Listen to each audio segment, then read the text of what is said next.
नमस्कार आदाब दोस्तों, मैं हूं अयाज एडवोकेट। जिस तरह से हमने कानून की रोशनी प्रोग्राम की शुरुआत की है, जिसमें पार्ट 1 में हमने आपको बताया था एनसीआर और एफआईआर के बारे में, मेरे साथी सहयोगी सरताज अहमद अधिवक्ता ने आपको पूरी तरह से ये बताने की कोशिश की थी कि एनसीआर क्या होता है और एफआईआर क्या होता है। तो इसी कार्यक्रम को आगे बढ़ाते हुए हम आज बात करेंगे पीड़ित पक्ष द्वारा जो पुलिस में तहरीर दी जाती है, तो उसमें किन किन बातों का ध्यान रखना चाहिए और पीड़ित पक्ष की जो शिकायत है उसको पुलिस को लिखने में कोई परेशानी नहीं होती है। तो इसी कड़ी को आगे बढ़ाते हुए हम बात करते हैं सरताज अहमद अधिवक्ता से। स्वागत है सर आपका। आज हम बात करने जा रहे हैं कानून की रोशनी पार्ट 2 में पीड़ित पक्ष द्वारा जो थाने में तहरीर दी जाती है उनमें किन किन बातों का ध्यान रखना चाहिए। देखिए, सबसे पहले तो जिसके साथ कोई घटना कारित होती है तो कोशिश ये होना चाहिए कि जिसके साथ घटना हुई है उसको खुद स्वयं जाना चाहिए। और एक जो तहरीर जो दी जाती है लिखित रूप में, उसमें जो मुलजिम के नाम हैं, उनकी वल्दियत और उनका पता सही सही सब लिखना चाहिए। और दूसरी बात, जहाँ घटना हो रही है उसका एग्जैक्ट टाइम और घटना कहाँ हुई है, क्योंकि घटना का सीधा कनेक्शन जुरिडिक्शन से होता है। और तहरीर के इन सारी बातों को लिखते हुए तहरीर को यहाँ तक कोशिश ये होना चाहिए, जब हम थाने तहरीर देने जाते हैं तो इसकी 2 कॉपी करा लें और एक कॉपी जो ओरिजिनल है, जो मूल है, वो थाने में दें और सेकंड कॉपी को पुलिस के किसी भारत साधक अधिकारी से उसको रिसीविंग लें। ये हमारे एक एविडेंस में आ जाता है। और अगर ऐसा नहीं होता है तो रजिस्ट्री से भारतीय डाक द्वारा उसको रजिस्ट्री करें, उसके स्लिप अपने पास रखें। तो ये हमारे पास एक सबूत हो जाता है कि हमने एक लिखित रूप में थाने में तहरीर दी है। देखा यह गया है कि पुलिस पे तमाम आरोप लगते हैं कि हमने तहरीर दे दी है और पुलिस हमारी इस तहरीर पे कोई कार्रवाई नहीं कर रही है, या फिर जो पीड़ित पक्ष है उसके द्वारा तहरीर देने के बाद वो अपने घर चला जाता है और शांतिपूर्ण तरीके से बैठ जाता है, जिसके बाद पीड़ित पक्ष को तो ये भरोसा होता है कि पुलिस कार्रवाई करेगी, लेकिन पुलिस कार्रवाई नहीं करती है। इसका मुख्य कारण क्या है?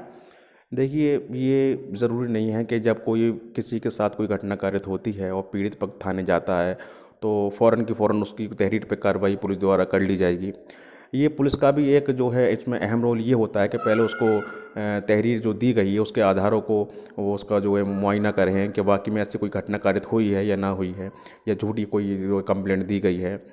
तो ये पुलिस के ऊपर डिपेंड करता है कि पुलिस वहाँ उस घटना के जगह जाए और वहाँ जो गवाह थे, जो वादी है, जो मुलजिम है, उनकी पूछताछ करे, जानकारी करे, तब पुलिस कार्रवाई करे।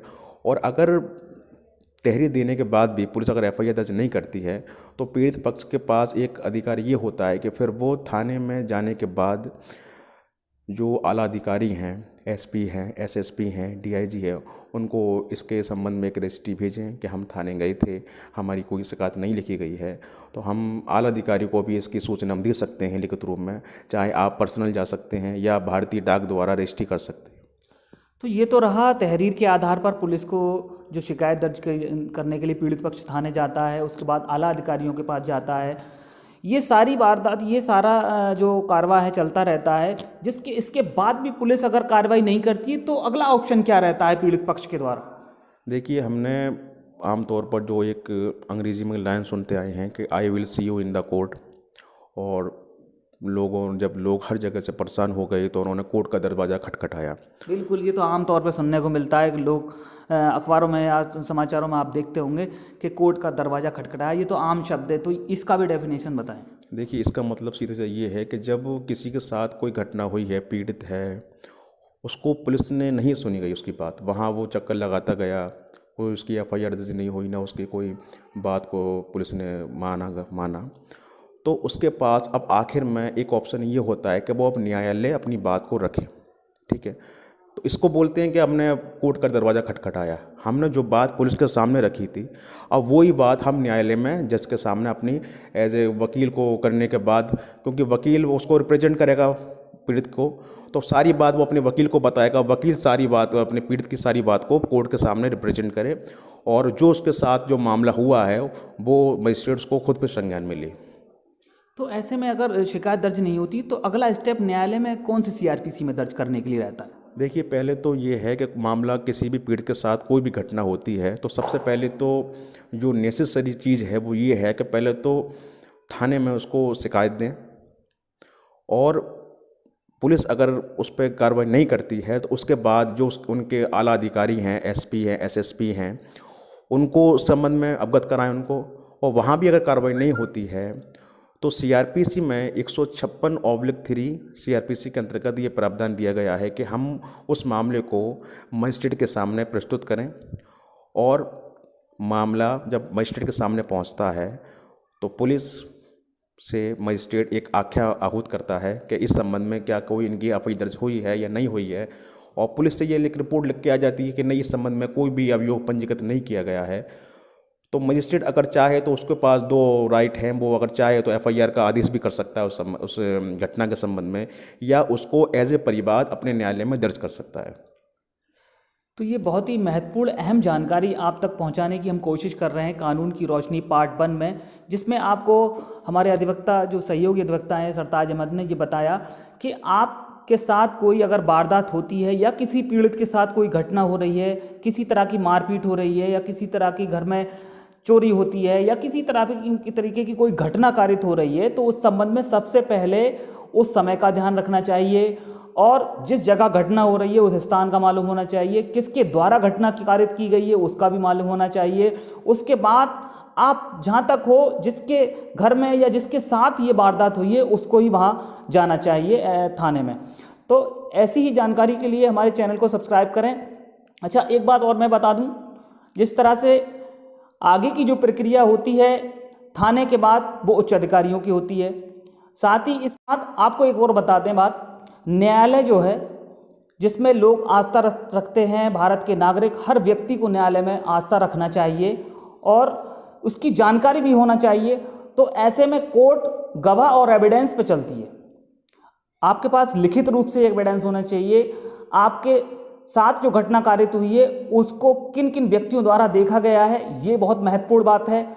ये सारी चीज़ें आपको मालूम होना चाहिए। उसके बाद थाने में जाना चाहिए और थाने में अपनी जो जेन्युइन घटना है, जेन्युइन शिकायत है, उसी शिकायत को दर्ज कराना चाहिए। ऐसे में पुलिस को किसी तरह की कोई दिक्कत मामला दर्ज करने में नहीं आती है। और मैं एक बात बताना चाहूँगा, जिस तरह से आपने बताया कि एविडेंस जो गवाह है वो बहुत ज़रूरी है कोर्ट में।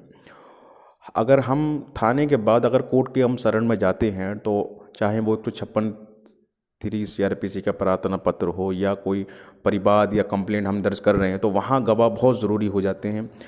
जो भी हमारे किसी पीड़ित के साथ या पीड़िता के साथ कोई घटना होती है तो उसके संबंध में गवाह होना बहुत ज़रूरी है, बहुत ज़्यादा ज़रूरी है, क्योंकि सारा जो है मुकदमे का जो सारा जो दारो मदार होता है वो सारा गवाहों पे, एविडेंस पे डिपेंड करता है।